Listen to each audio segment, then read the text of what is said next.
Bien. Entonces, miren, ayer habíamos quedado en ver, estamos viendo ahora la diferencia, o sea, estudiando el error, estamos estudiando el error de aproximación del método de Euler.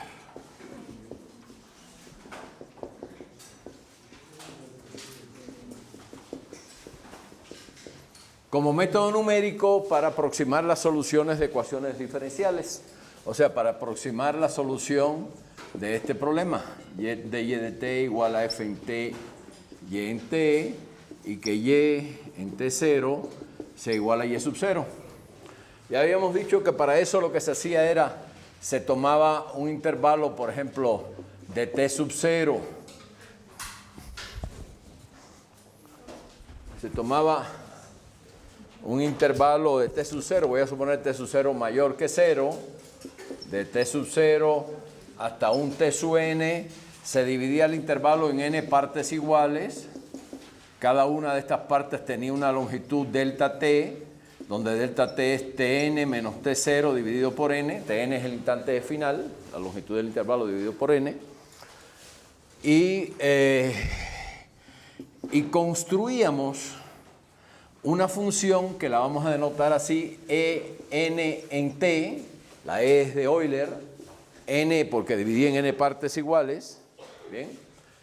Y entonces, ¿y esa función cómo la construíamos? Íbamos definiendo una sucesión de puntos, aquí al punto t0 le hacíamos corresponder un punto y0, que el y0 es precisamente la condición inicial, porque y en t0 es y0. Entonces le hacemos corresponder el punto aquí y0, al t1 le hacemos corresponder un punto y1, no tienen que ir todos creciendo así, al t2 le hacemos corresponder un punto aquí, puede ser este y2, y así sucesivamente. Vamos haciendo corresponder, no voy a poner todo porque va a estar complicado, así vamos trazando una nube de puntitos acá, ¿bien? Así. Bien, bueno, verdaderamente no es así como se construye.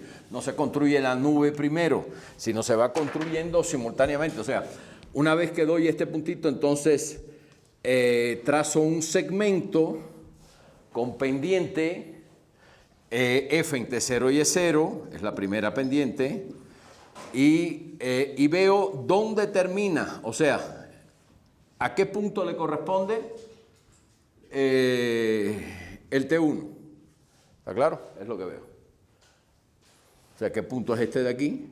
Después, en ese punto, tomo un segmento con pendiente F en T1 y E1, porque este es precisamente el punto T1, Y1. Y entonces F en T1 y E1 tiene otro valor, me define otra pendiente, entonces me va a definir otro pedacito de otro segmento de recta hasta el siguiente punto T2, y este punto de aquí va a ser el punto T2, Y2. Este es el T2, Y2, este es el T1, Y1, este es el T0, Y0, y así sucesivamente. Y así voy construyendo una recta poligonal, que es lo que se llama una quebrada de Euler. ¿Bien? Entonces, la función en en t es la función que a cada t le hace corresponder un punto sobre esa curva. Esa es la función en t. ¿Está bien? Es la aproximación de orden n de Euler a la solución del problema en el intervalo t0-tn. Esa es. Y lo que quiero ver finalmente es qué se puede decir de la diferencia entre n en t y y en t. Esto es menor o igual que qué cosa como función de n para todo t en el intervalo t0-tn. O sea, quiero encontrar quién es este alfa n. Ese alfa n es lo que se llama la velocidad de convergencia del método de Euler. Lo que se sabe es que ese alfa n tiende a 0 cuando n tiende a infinito. O sea, que con aproximaciones, con n muy grandes, yo puedo aproximarme tanto como quiera a la solución sin conocer la solución. ¿Está claro? O sea, uno demuestra que si y es la solución, entonces se tiene esa aproximación. Entonces, uno no está encontrando la solución explícita, pero sabe con qué orden de aproximación la puede encontrar si yo quiero que, como sé que esto tiende a 0, si quiero que esto sea menor que 10 a la menos 4, pues tengo que elegir a partir de qué valor de n eso va a ser menor que 10 a la menos 4, que está claro que lo va a ser. Porque 10 a la menos 4 es un épsilon, como alfa n tiende a 0, a partir de un cierto n en adelante, alfa n tiene que ser menor o igual que 10 a la menos 4.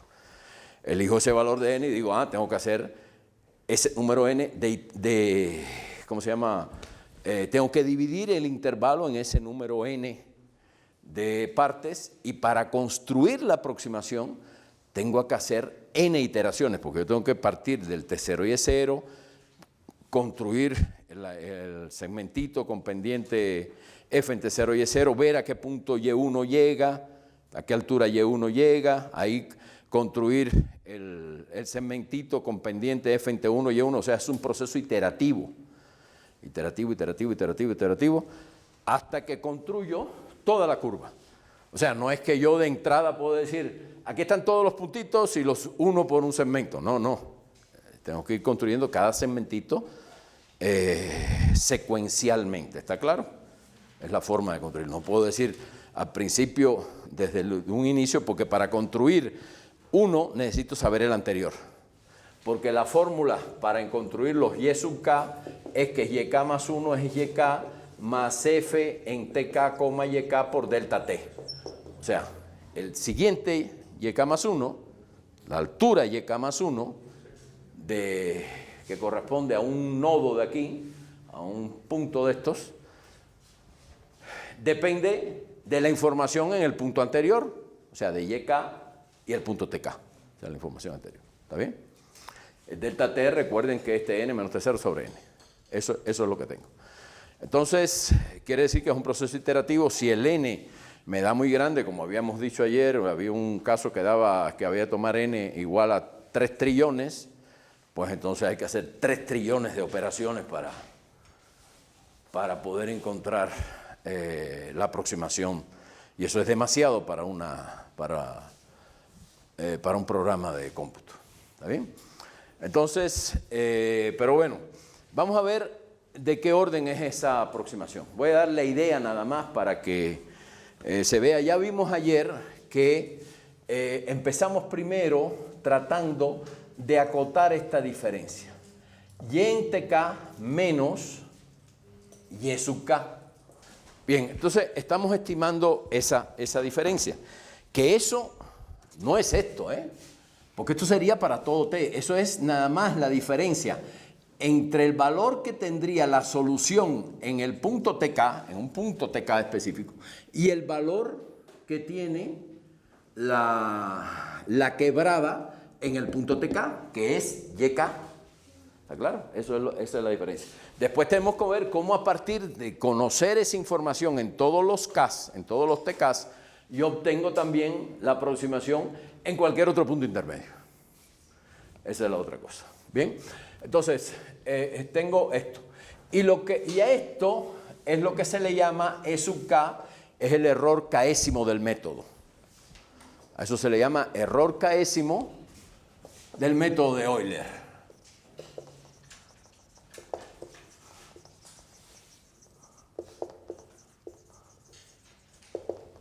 Bien, y entonces, por otro lado, vimos ayer que en el primer paso, o sea, para k igual a 1, ese error, E sub 1, era de igual exactamente a lo que denotamos por tau 1, donde tau 1 era el módulo de la derivada segunda de y esto sale del resto de la fórmula de Taylor, en un punto que denotamos así chi sub 1, que chi sub 1 es un punto en el intervalo entre T0 y T1, ¿está bien? Es esto dividido por 2 por delta t al cuadrado. Y a este término de aquí, se le llama error de truncamiento. Error de truncamiento del desarrollo de Taylor.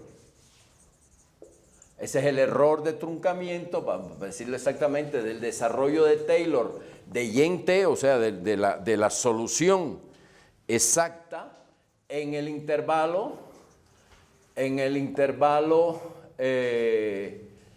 T0, T1. ¿Bien? Y uno podría pensar que el EK es siempre igual o menor o igual que el tau K. ¿Qué cosa es qué definimos como error de truncamiento en general en un intervalo TK-1 TK? El error de truncamiento en el intervalo TK-1 TK se define como tau K, que es precisamente el módulo de la segunda derivada de Y en un punto que vamos a anotar así, chi sub K sobre 2 por módulo de delta T al cuadrado. Igual, donde ahora este punto chi sub K está entre TK-1 y TK. ¿Está bien? Es un punto entre TK-1 y TK. De hecho, uno puede definir un error de truncamiento global, estimando la segunda derivada de Y en cualquier punto del intervalo desde T0 hasta Tn. Pues fíjense, el chi sub K está en un subintervalito de esos metido adentro. Pero si yo tengo un estimado global para la segunda derivada en todo el intervalo T0, Tn, pues está claro que voy a poder mayorar cualquiera de estos términos para cualquier K por ese número. ¿Está claro? Entonces lo que tengo que ver es cómo yo puedo estimar el valor de la segunda derivada de T. O sea, del módulo de la segunda derivada de T para todo T en el intervalo de T0 a Tn. ¿Cómo hago eso? Entonces, utilizo la ecuación y digo, es que de Y de T, o sea, ¿para qué hago esto? Porque fíjense, en el primer intervalito T0, T1, el error de truncamiento depende del módulo de la segunda derivada en un punto chi1 que está entre T0 y T1. Y cuando toma el error de truncamiento en el intervalo TK-1 TK, depende de un punto, de la segunda derivada evaluada en un puntito que está entre TK-1 y TK. Por lo tanto, si yo tengo un estimado, una cota superior para la segunda derivada en todo el intervalo, esa cota me sirve para acotar cualquiera de estos términos, ¿está claro? Y tendría una cota uniforme, una cota común para todos los errores de truncamiento, ¿está claro eso? Una cota común. Entonces voy a obtener este estimado, pero como tengo que esto es f en ty, digo, voy a aplicar la segunda derivada a cada lado, entonces me va a quedar, voy a aplicar derivada a cada lado, entonces me queda que la segunda derivada de y, que es y segunda en t, es la derivada con respecto a t de f en t, y en t. Bien. Y esto es precisamente la derivada parcial de f con respecto a t más la derivada parcial de f con respecto a y. Bueno, es derivada parcial de f con respecto a t por derivada de t con respecto a t, que eso es 1. Más derivada parcial de f con respecto a y, a la segunda variable, por la derivada de y con respecto a t. Lo voy a poner aquí. Por la derivada de y con respecto a t. Pero es que la derivada de y con respecto a t es f en ty. Entonces me queda finalmente que la derivada segunda es la derivada parcial de f con respecto a t en t, y en t, más la derivada de f con respecto a y en t, y en t, multiplicado por dy de t, que es f en t y en t. Eso es lo que queda. O sea, esa es la expresión de la segunda derivada.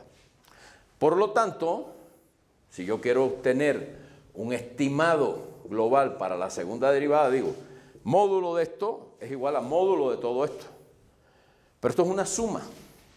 Y el módulo de una suma es menor o igual que la suma de los módulos. ¿Está claro? Bueno, de hecho, no es necesario ni ver eso. Sencillamente yo digo, módulo de la segunda derivada es módulo de todo esto. Pero yo estoy suponiendo que la función f es una función continuamente derivable. O sea, sus derivadas parciales son continuas. ¿Está claro? Y entonces tengo, la y también es continua porque la y es derivable. La y es la solución de una ecuación diferencial, entonces es derivable. Si es derivable es continua.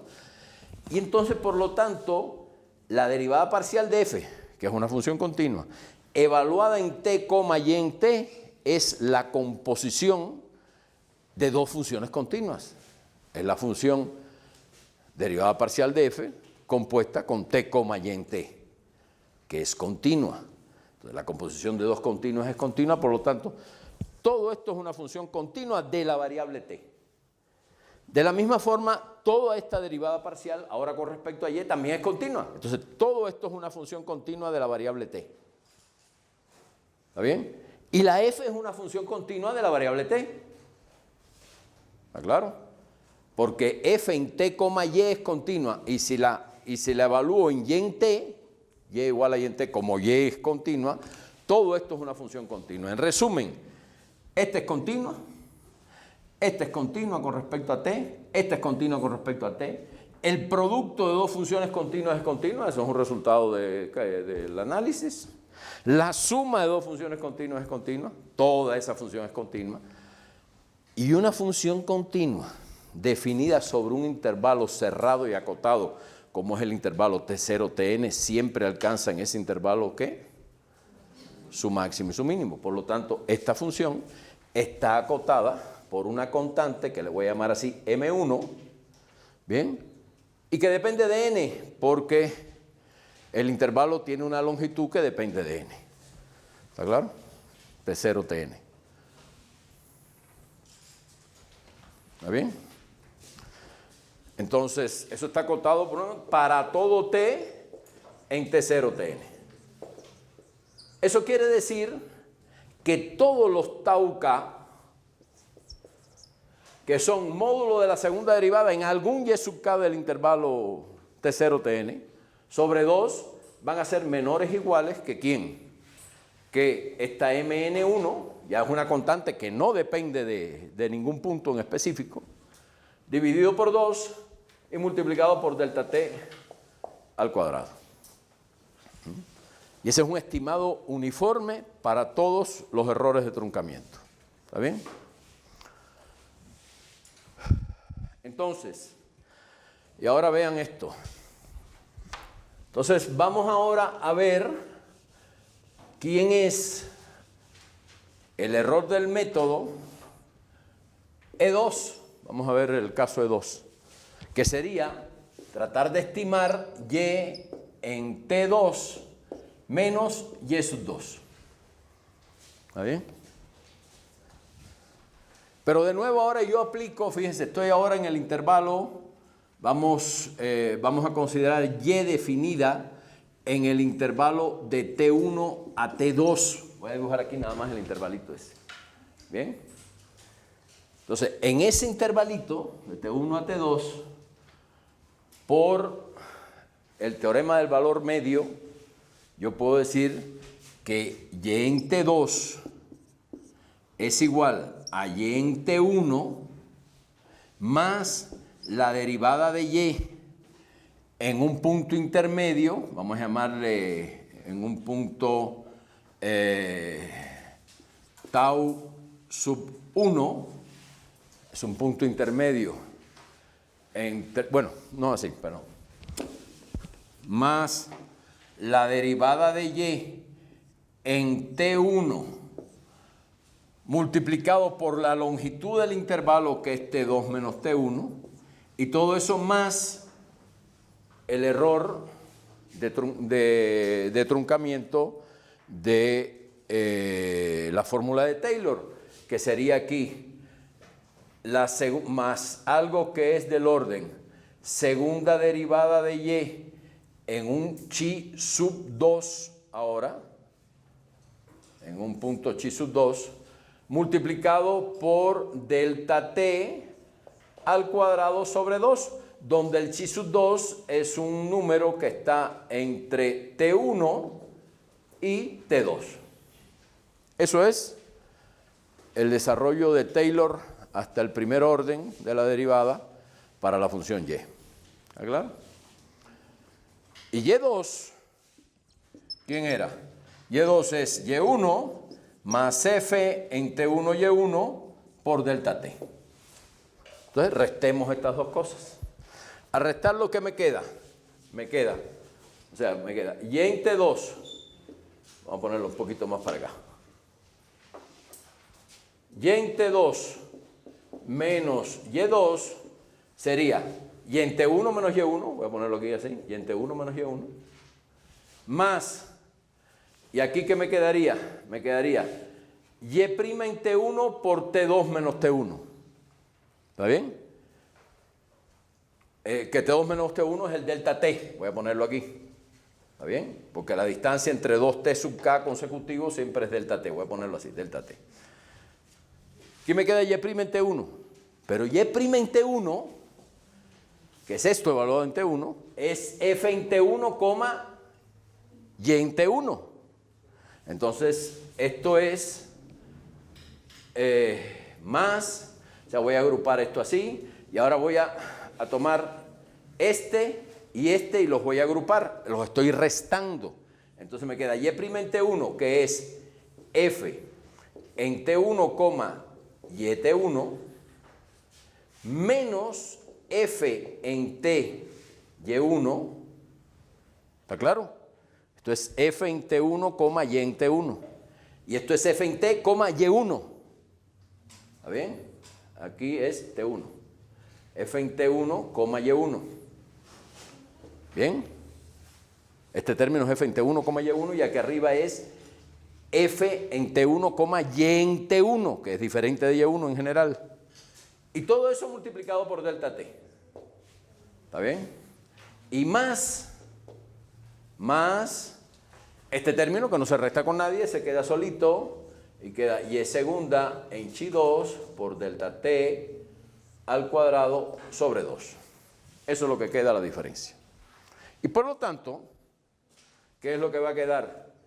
Cuando pase al módulo, aquí, va a quedar módulo de y en t2 menos y2, que eso es lo que estoy denotando por e2.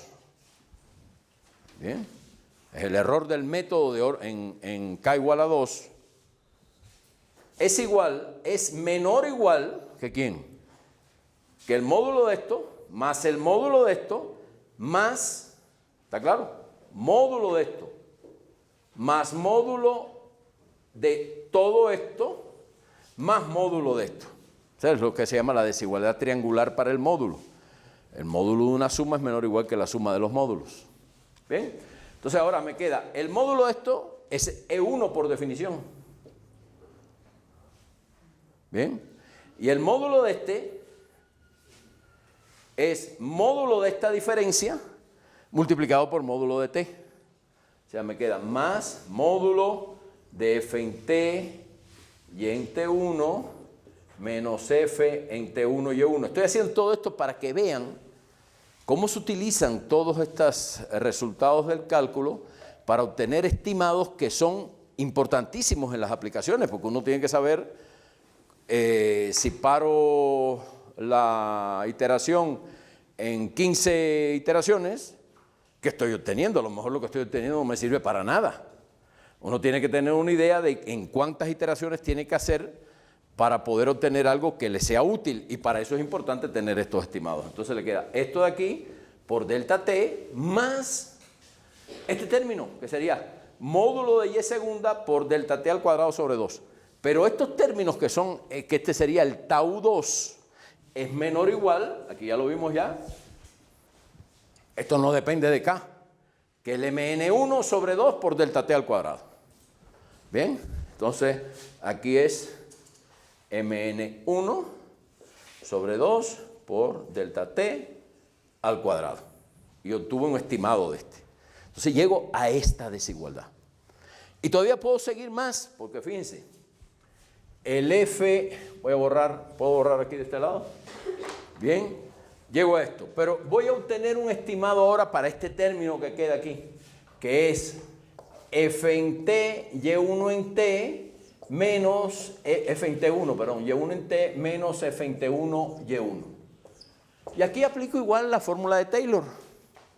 Pero considero esto como si fuera una función nada más de la segunda variable, porque el t1 es el mismo en los dos. Y entonces digo, esto es, esa diferencia es la derivada, aquí es derivada parcial de f con respecto a y, con respecto a la segunda variable, que es donde varía. ¿Está bien?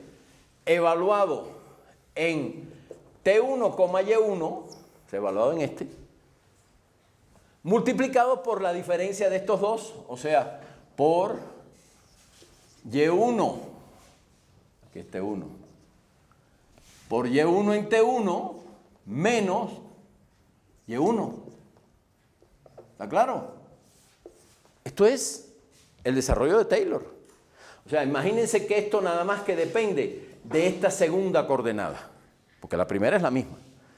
Entonces, digo, la función evaluada en un elemento, en un número, menos la función evaluada en otro número, es igual a la derivada parcial de la función con respecto a esta variable, que sería la derivada parcial con respecto a y, evaluada en este número, o sea, en t1 y y1, multiplicada por la diferencia de los dos números, que es y1 en t1 menos y1, más, y ahora aquí aparece de nuevo el término de error del desarrollo de Taylor. O sea, aquí aparecería y segunda, ¿no?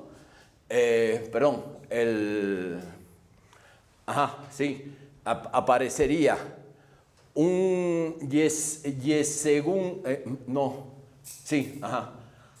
segunda en un punto intermedio entre y1 y y en t1, aparece este término de aquí,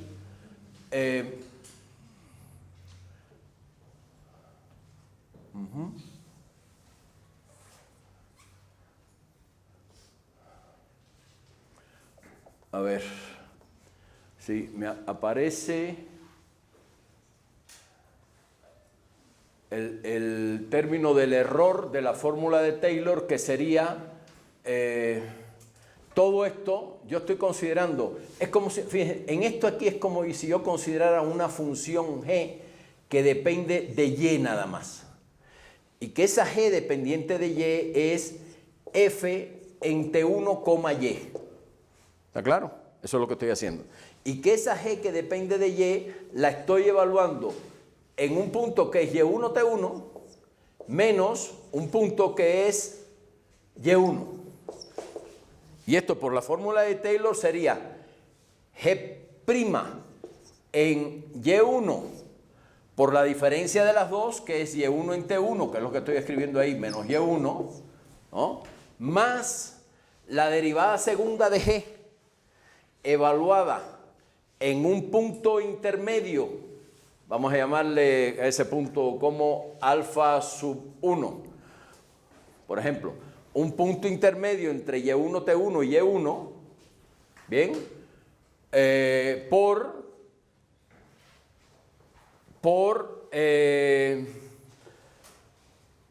por esa diferencia que es y1 en t1 menos y1, esa diferencia al cuadrado sobre 2. Eso es lo que se tiene. Lo que pasa es que la g es esta función de aquí, y cuando yo calcule la derivada de g con respecto a y, realmente lo que estoy calculando es la derivada parcial de f con respecto a y. En fin, que esta diferencia se pone como esto, más, y aquí estoy calculando la segunda derivada de la g, que es como calcular la segunda derivada de la f, más la segunda derivada de la f con respecto a y en un punto en t1, alfa 1, multiplicado por módulo de y1 en t1 menos y1 al cuadrado sobre 2. ¿Está bien? Eso es lo que tengo. Entonces, finalmente, lo que obtuve, ¿qué cosa es? Que esta diferencia se puede acotar. O sea, si yo pongo ahora módulo de f en t1, y1 en t1, menos f en t1, y1, es menor o igual que el módulo de esto, ¿no? Más el módulo de esto. Y el módulo de esto de aquí es el módulo de df de y en t1 y1 por el módulo de y1 en t1 menos y1. ¿Está bien? De y en t1, perdón, que es y1. De y en t1 menos y1. Pero esto es el error de primer orden, esto es e1. ¿Está bien? Más otro término aquí que sería el módulo de d2f, aquí está igual, es y en t1 menos y1. El módulo de d2f de y2 en t1 alfa 1 por este término es precisamente el e1 al cuadrado, por e1 al cuadrado sobre 2. ¿Está claro? Y entonces, si yo pongo esto, sustituyo esto aquí, como el E1 era igual al tau sub 1, es un poquito complicado, pero traten de seguir la idea. El E1 era igual al tau sub 1. Aquí lo que me va a quedar, si yo sigo estimando el E2, finalmente voy a ponerles el resultado final para no complicarles demasiado todo el rollo. 28. El resultado final que llego, de hecho se puede simplificar esto mucho más, lo podemos simplificar mucho más porque una versión del teorema del teorema del valor medio es quitando este término, vamos a hacerlo así, vamos a quitar este término para no complicar demasiado, y lo que queda es que aquí quedaría la derivada de g en un punto intermedio, vamos a decir así, alfa 1, multiplicado por y1 en t1 menos y1. Ese es el teorema del valor medio diferencial, ¿bien? Que sale del desarrollo de Taylor. Entonces, si hacemos eso aquí, como esto es f en t1 y en t1, esto es f en t1 y y1, eso quedaría menor o igual que de f de y en t1, alfa 1, multiplicado nada más por e1, ¿ya? Y nos eliminamos este término. Porque realmente e1 es un término pequeño, e1 al cuadrado es mucho menor que e1 y todo se puede mayorar nada más por e1. Y en definitiva lo que queda es esto. Y entonces, ¿eso qué quiere decir? Que si yo defino ahora como mn2, fíjense, yo voy a definir ahora como mn2 al supremo de esta función para todo t y para todo alfa, en el intervalo de definición de f. Entonces, todo esto está mayorado porque yo estoy suponiendo que de f de y es continua y una función continua alcanza el máximo sobre su dominio de definición, si su dominio de definición es un conjunto cerrado y acotado. ¿Está bien? Entonces, esto va a ser menor o igual que otra constante que le voy a llamar mn2 y al final lo que obtuve es que toda esta expresión de acá, toda esta desigualdad es menor o igual que un cierto mn2 multiplicado por e1. Y eso es lo que voy a utilizar aquí, es más sencillo. Entonces, todo esto es menor o igual que un mn2 por e1. Entonces, todo esto me queda menor o igual que e1 más mn2 por e1, porque esto es menor o igual que una cierta constante por e1, por delta t más mn1 sobre 2 por delta t al cuadrado. Y tengo un estimado de E2. Bien, aquí puedo agrupar y finalmente lo que obtengo, voy a ponerlo acá. Finalmente lo que obtengo es que E2, fíjense, E2 es esto, es menor o igual que esto, que a su vez es menor o igual que esto. Entonces, al final lo que obtengo es que E2 es menor o igual que E1, factor común. Fíjense, aquí está E1 y aquí está E1. Entonces, E1 factor común de 1 más Mn2 por delta T, bien, más Mn1 sobre 2 por delta T al cuadrado. Parece un poco tedioso, pero toda la teoría de los métodos numéricos se basa en muchos estimados, a veces estimados muy finos de las cosas. Este no es un estimado tan fino. Bien, y obtengo esta desigualdad. Bueno, resulta que eso que se probó ahí se prueba para todo K. No voy a meterme en el rollo porque tendría que ir a cada uno de los intervalitos de TK menos 1 a TK, pero se obtiene lo mismo. O sea, en general, lo que vamos a obtener es que el estimado el EK, que no es más que el módulo de Y en TK menos YK, eso es lo que le llamo EK, es menor o igual que EK menos 1, o sea, 1 menos, voy a ponerlo así, 1 más Mn2 por delta T por EK menos 1 más Mn1 sobre 2 por delta T al cuadrado. Fíjense, este término no depende de K. Este término tampoco depende de K. O sea que el EK es menor o igual que algo que no depende de K por EK menos 1 más algo que no depende de K. ¿Está claro? Eso es lo que tengo. Y ahora, ¿qué conclusión se saca de aquí? Fíjense. Porque yo quiero tener un estimado para EK. Esto no es un estimado todavía porque de este lado tengo EK menos 1. O sea, no es un estimado para EK que dependa solo de K y no dependa de EK menos 1. O sea, ¿cómo obtengo eso ahí? Bien, vengo acá.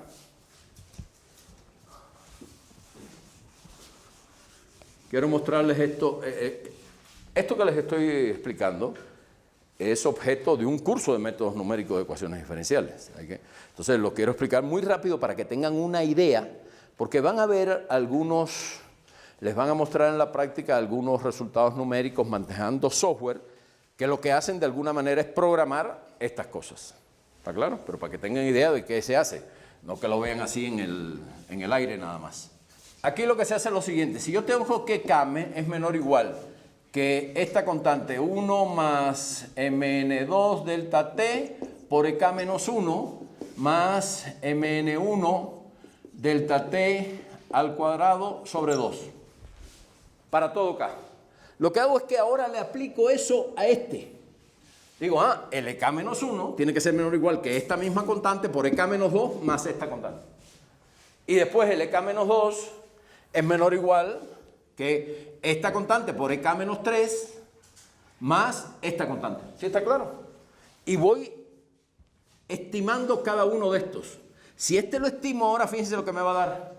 Me va a dar 1 más Mn2 delta T por EK menos 1. Pero el EK menos 1, si pongo aquí en lugar de K, EK menos 1, me va a dar el mismo numerito 1 más Mn2 delta T por EK menos 2 más Mn1 sobre 2 delta T al cuadrado.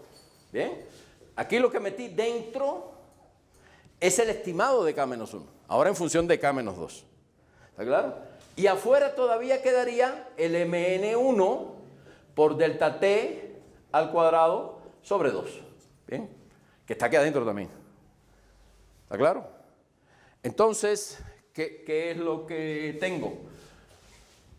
Pues lo que tengo es que, fíjense qué términos van a aparecer aquí ahora. Aquí aparece ahora este multiplicado por este, o sea, me aparece, esto es menor o igual que 1 más mn2 delta t al cuadrado, porque está multiplicado por este, por ek menos 2, más este por este, ¿no? Más este. O sea, este por este más este. Pero este número de acá es el mismo que este de aquí, lo puedo sacar factor común. Y entonces me quedaría factor común, ¿quién? mn1 delta t al cuadrado sobre 2, bueno, da igual sobre 2 aquí que acá, por esto más 1. Pero eso más 1 es 2 más mn2 delta t. Y eso ocurre cuando aquí le bajé, o sea, cuando al k disminuyó en 2, aquí me aparece un 2. ¿Bien? Y aquí aparece al cuadrado. Cuando yo repita ese proceso k menos 1 veces, entonces el k va a bajar k menos 1 veces. Si el k baja k menos 1 veces, lo que voy a obtener aquí va a ser k menos 1, que es 1. ¿Está claro? O sea, al repetir esto, k menos 1 veces, me va a quedar que el ek es menor o igual que ¿quién?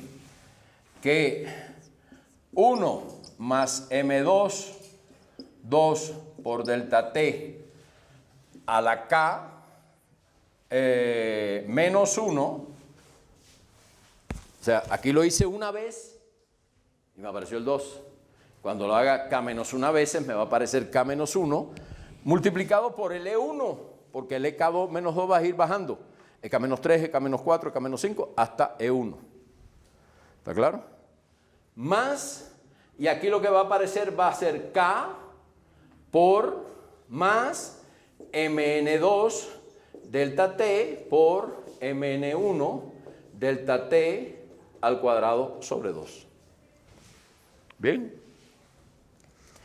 Y este E1 habíamos dicho que es igual al error de truncamiento. O sea, esto era igual a la segunda derivada de y evaluada en chi1 por delta t al cuadrado sobre 2.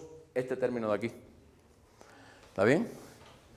Pero este término de acá, fíjense, esto elevado a la k menos 1, uno puede utilizar la fórmula del binomio. ¿Recuerdan cuando es a más b elevado a la n? Aquí el a sería 1, el b sería esto.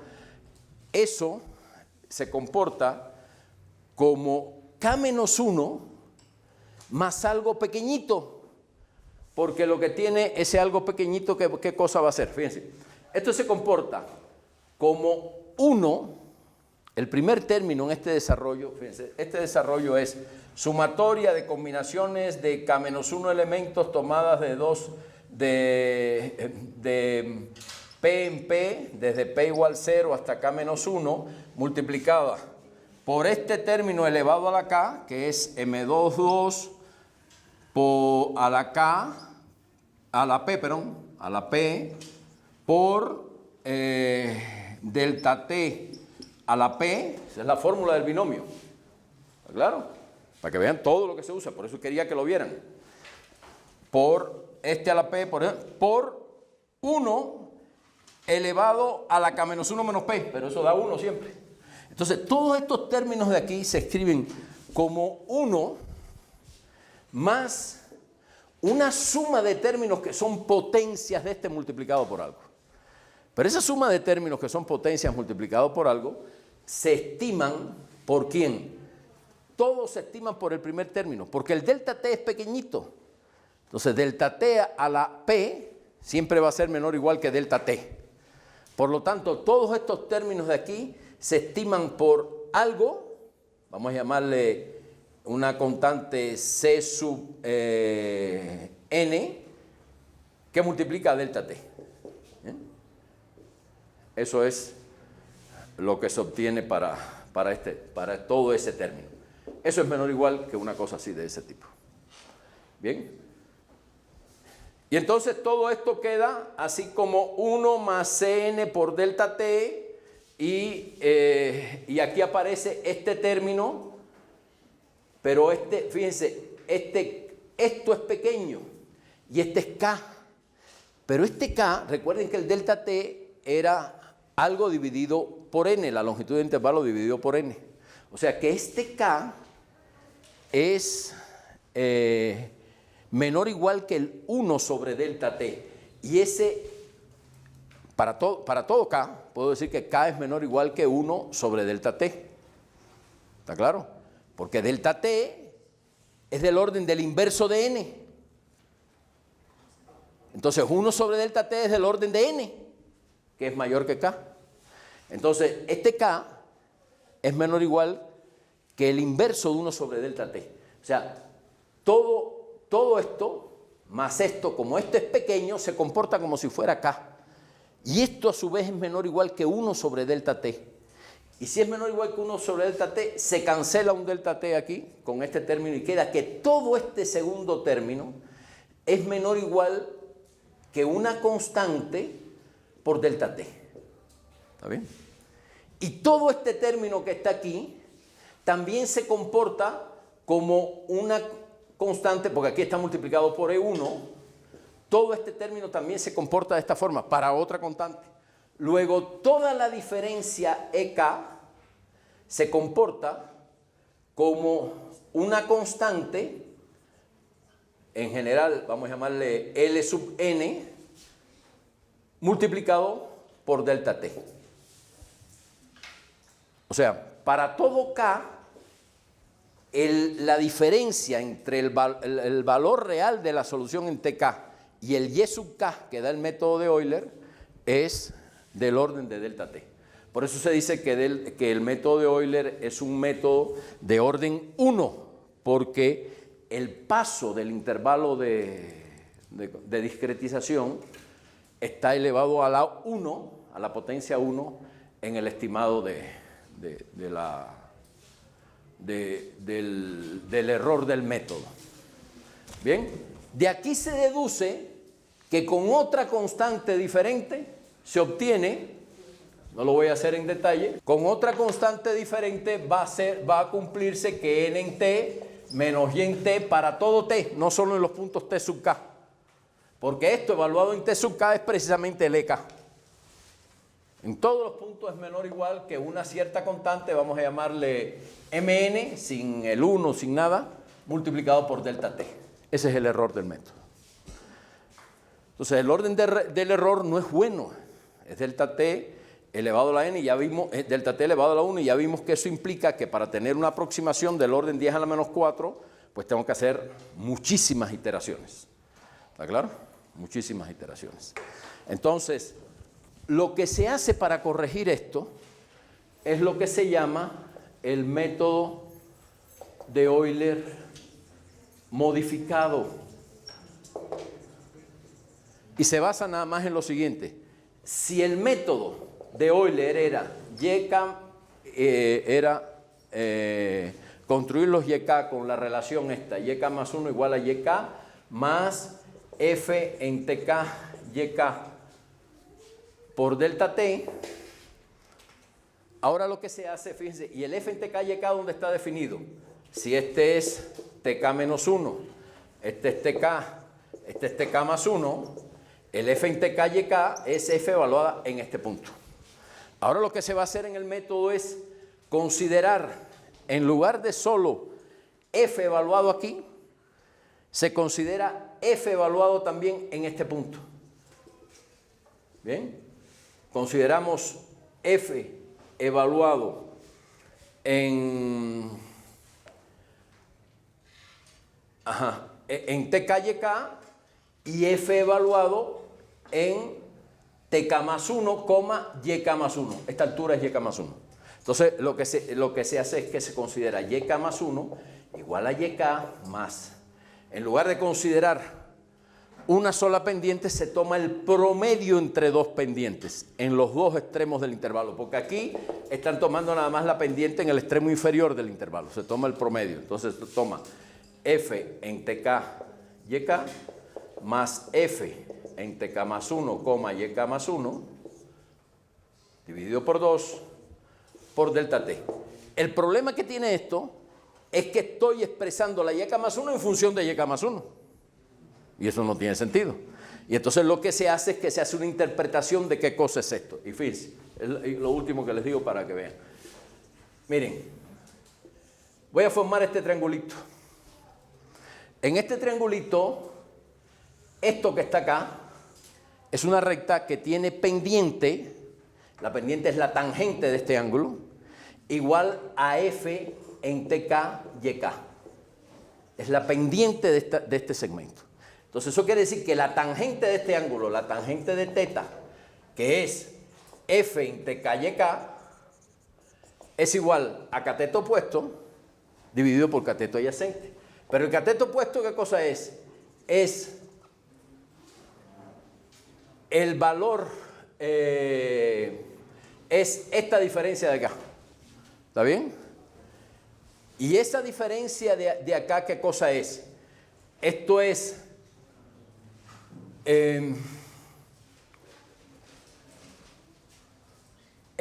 yk más 1 menos yk,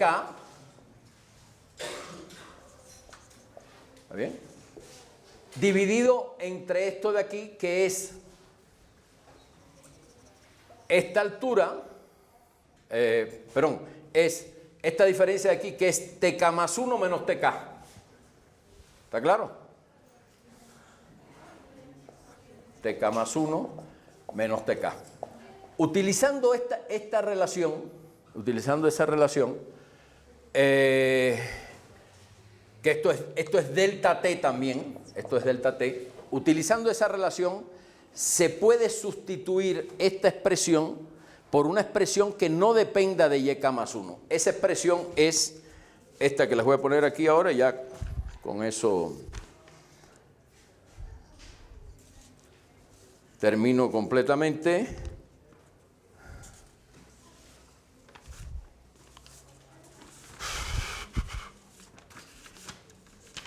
Ajá, la expresión es esta. El f en tk yk es igual a f en tk, yk menos 1 más f en tk menos 1, yk menos 1 por delta t. Eso es un análisis nada más de pendientes, de quién es la pendiente y el concepto de tangente de un ángulo. Un segundo nada más. Y si esto lo sustituyo en el método, entonces el método modificado de Euler me quedaría que yk más 1 es yk más f en tk yk, que depende, fíjense, nada más del punto anterior, de los datos anteriores. Más, y ahora aquí sería más, en lugar de f en tk más 1, yk más 1, aquí si pongo tk más 1, yk más 1, aquí me queda tk más 1, yk, y tk, yk. O sea, lo que me queda es f en tk más 1, yk, más f en tk, yk, y todo eso multiplicado por delta t dividido por 2. Entonces sustituyo precisamente la expresión de la f en el punto en que no conozco todavía, que es el yk más 1, por esta expresión que es la misma, y ahora sí tengo una expresión de yk más 1 en términos de datos anteriores, de yk, bien, en términos de yk nada más, y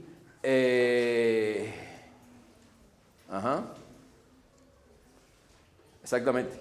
En función de yk nada más, tk y tk más 1, que eso sí los conozco.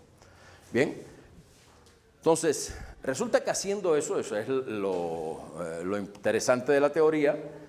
El método, ahora, si yo repito cosas como esta, voy a llegar a que el estimado de EK es menor o igual que el n por delta t al cuadrado. O sea, se mejora el método. Como delta t es pequeño, delta t al cuadrado es mucho menor. Y la tendencia, como les expliqué en la clase anterior, es precisamente a ir mejorando el método constantemente. Y mejorándolo tomando más y más promedios con pendientes en diferentes puntos entre TK y TK más 1. Eso es lo que se hace. Y entonces, por ejemplo, uno de los métodos, aparte de este, importantes, donde eso se hace, donde se toman promedios de 4 valores, es precisamente el método de... Pero hay que expresar cada uno de las pendientes intermedias en términos de datos anteriores. En eso se basa todo. Y entonces se obtiene el método de Runge-Kutta, que es un método de orden 4. O sea, el estimado es del orden de una constante por delta t a la 4. Eso es. Bien, con esto es todo lo que les quería contar de métodos numéricos. Esto es tema de un curso completo. No es fácil en un par de clases darles una imagen de todo esto, pero ya al menos van a tener alguna idea de lo que está haciendo el método cuando se lo apliquen a resolver algún problema concreto utilizando algún software. ¿Está bien? Eso es. Gracias.